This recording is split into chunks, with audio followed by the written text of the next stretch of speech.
Deputy CM Kavendra Gupta ने एक press conference मुनक्किद की।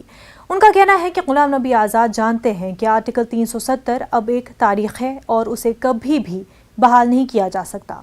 उन्होंने पीडीपी के सरबराह महबूबा मुफ्ती के दफा 370 की बहाली के हवाले से दिए गए बयान पर भी अपना रद्द-ए-अमल जाहिर किया। गुलाम नबी आज़ाद साहब का संबंध है, वो जानते हैं कि पूरे देश की पार्टियों को छोड़कर एक नेशनल कॉन्फ्रेंस और एक पीडीपी, जिनके कुल मिलाकर के 2 एमपी या 3 एमपी बनते हैं, क्या उनसे राज्यसभा या लोकसभा में बिल पास होगा?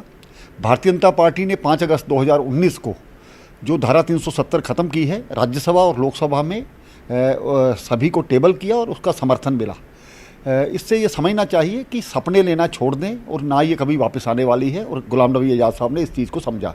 आपका ये कहना है कि महबूबा मुफ्ती जो कह रही हैं वो सिर्फ इसलिए कह रही हैं कि बीजेपी को किसी न किसी तरीके से टारगेट किया जाए? देखिए, फ्रस्ट्रेशन है, पता है हम दोबारा सत्ता में नहीं आएंगे, परिवारवाद को ख़त्म कर दिया, आतंकवाद को ख़त्म कर दिया, इनके भ्रष्टाचार को ख़त्म कर दिया, तो अपने सर्वाइवल की लड़ाई लड़ रहे हैं।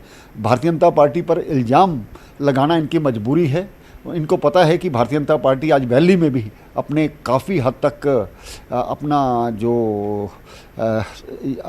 नेटवर्क है वहाँ पर खड़ा कर चुकी है, और आने वाले समय में भारतीय जनता पार्टी कश्मीर का एक बड़ा दल बन सकता है, इसलिए चिंता होना उनको स्वाभाविक हुआ।